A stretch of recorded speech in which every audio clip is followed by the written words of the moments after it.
상담심리사 함쌤입니다. 상담을 받고는 싶은데 어떤 센터를 가야 되냐, 어떤 상담사를 찾아야 되냐, 이런 질문들을 정말 많이 받아요. 제가 봐도 상담센터가 너무 많아요. 여기만 해도 지금 여기서 한 5분 거리에 검색해보면 나오는 상담센터가 한 대여섯 개는 되는 것 같거든요. 여기에서 이제 조금 더 알아보신 분들은 상담사가 어떤 자격을 갖고 있는지를 살펴봐야 된다고는 하는데, 자격증 이름도 다 비슷하고 거기서 거기 같아가지고 이게 어떤 자격증이 있는 상담사를 찾아야 되는지 모르겠다, 이런 질문을 하시는 분들이 되게 많단 말이죠. 아쉽게도 아직은 우리나라에서 심리 상담이 면허제가 아니에요. 그러니까 누구나 상담을 할 수 있다는 뜻이에요, 사실. 물론 능력이 있는 상담자와 아무나 하고는 당연히 질적인 차이가 나겠죠. 이게 요리를 예로 들어보면 쉬울 것 같아요. 우리가 누구나 요리를 할 수 있잖아요. 저도 요리를 할 수 있고 여러분들도 이제 요리를 할 수 있잖아요. 그런데 정말 안전하고 맛있는 요리를 먹으려면 전문적인 훈련과 수련과 어떤 배움을 가진 셰프에게 요리를 먹는 게 제일 좋겠죠. 심리상담 관련 업계 종사자나 관련 전공자들은 그런 자격증들이 막 써있어도 이 사람이 야매 요리사인지 진짜 셰프인지를 좀 구별을 할 수가 있어요. 근데 사실 비전공자나 일반인 분들은 그걸 구분하는 게 사실 쉽지가 않죠. 그래서 오늘은 좀 안전한 심리 상담을 받기 위해선 어떤 자격을 갖춘 분들을 찾아가는 게 좋은지에 대해서 이야기를 해보려고 합니다. 결론부터 말씀드리면 한국상담심리학회 상담심리사, 한국상담학회 전문상담사,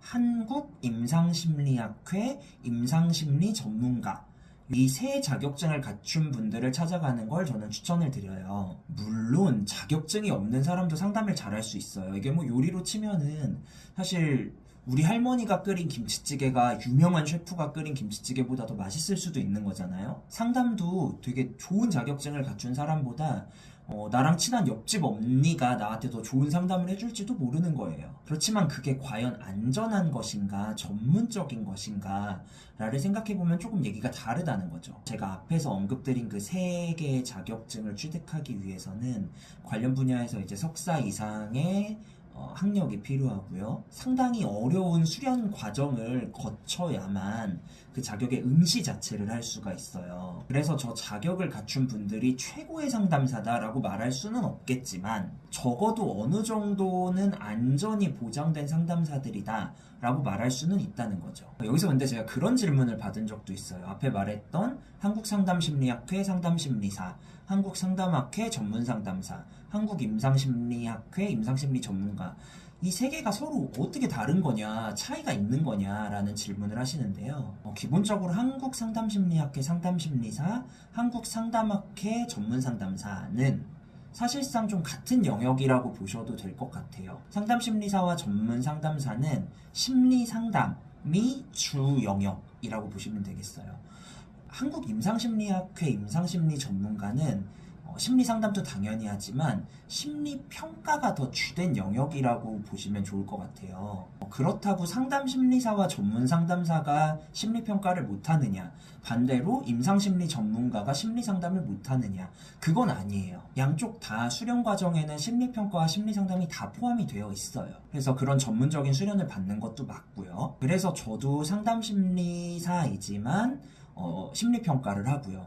반대로 이제 임상심리 전문가 분들도 심리상담을 하시죠. 그러나 그럼에도 불구하고 주된 업무나 수련 과정에서의 어떤 주안점에서는 차이가 있는 게 맞아요. 이것도 요리에 비유를 해보자면 요리에도 좀 전문 분야, 베이스가 있다는 거죠. 가령 유명한 분들 중에 누가 있지? 그래요. 예를 들어서 정호영 셰프님은 일식 요리를 잘하실 거고 이연복 셰프님은 중식 요리를 잘하실 거예요. 두 분 다 당연히 칼을 기가 막히게 잘 쓰실 거예요.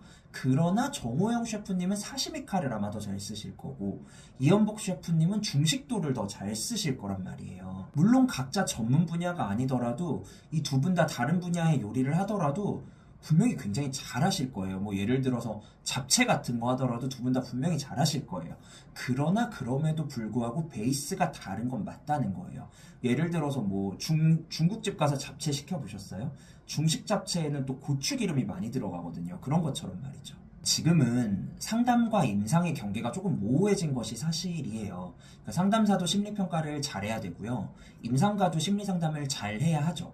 그리고 실제로 많은 상담사분들, 임상가분들이 이렇게 잘 두 개 다 잘하고 계세요. 그러나 분명히 베이스가 다른 건 맞아요. 앞서 말씀드렸듯이 저 역시도 상담 심리사이지만 심리평가를 하고 또 심리평가 슈퍼비전도 해요. 그러나 적어도 심리평가에 관한 한 저보다는 임상심리 전문가 선생님들을 저는 더 신뢰해요. 그래서 수련을 받을 때도 심리평가는 임상심리 베이스인 슈퍼바이저 선생님들한테 많이 받았었고, 심리상담은 이제 심리상담 베이스인 선생님들한테 많이 받았었죠. 그래서 지금도 누군가가 저한테 심리평가를 어디 가서 받아야 되냐라고 하면 임상심리 전문가가 있는 곳을 찾아가라고 해요. 반대로 심리상담을 받고 싶다고 하면 상담심리사나 이제 전문상담사가 있는 센터를 찾아가라고 하죠. 여기서 한 가지 더. 그 국가공인 자격증이 있던데 이건 뭐냐, 국가공인이면 이게 더 좋은 거 아니냐, 이런 질문을 하시는 분들도 있는데요. 여성가족부의 이제 청소년 상담사, 그리고 산업인력공단의 임상심리사가 그것이죠. 이 두 가지 자격의 문제는 그 수련 기준이 없거나 매우 불명확하다라는 거예요. 예를 들어서 청소년 상담사는 필기보고, 면접, 그리고 일정 시간에 이제 직체 교육, 그러니까 연수, 이 연수를 받고 나면 자격증이 발급되게 돼 있어요. 그러니까 현장 수련에 대한 얘기가 아예 없다는 얘기죠. 산업인력공단 임상심리사 같은 경우에는 수련 기간이 명시되어 있기는 한데 그 기간 동안 뭘 해야 되는지에 대한 그 세부 내용이 하나도 없어요. 그래서 이 자격들이 국가 자격증임에도 불구하고 현실적으로는 현장에서는 이제 이 자격만 가지고는 취업도 사실 못하죠. 다시 한번 말씀드리지만 제가 위에서 말씀드린 자격증을 갖추고 있다고 해서 무조건 좋은 상담사라는 거는 아니에요. 제가 생각하는 사실 좋은 상담사는 자격도 중요하지만 뭐 자격의 유무, 급수 이런 것도 당연히 중요한데요. 그것보다는 좀 질적으로 자기를 계속 이렇게 부단하게 갈고 닦는 노력을 하는 상담사가 전 좋은 상담사라고 생각해요. 제가 생각하는 좋은 상담사의 어떤 기준은 제가 이후에 따로 별도로 영상으로 또 제작을 해보도록 하겠습니다. 그래도 적어도 위에 그 제가 말씀드렸던 자격증들을 갖춘 분들에게 상담을 받으면 어떤 최소한의 안전장치 정도는 가지고 상담을 한다고 생각을 하시면 좋겠어요. 심리상담을 받을지 고민하고 계신 분들에게 오늘 영상이 좀 의사선택하는 데 도움이 되었으면 좋겠습니다. 오늘 영상은 여기까지입니다. 오늘 영상이 도움이 되셨다면 구독과 좋아요, 알림 설정 부탁드립니다. 자, 긴 영상 봐주셔서 감사합니다. 안녕.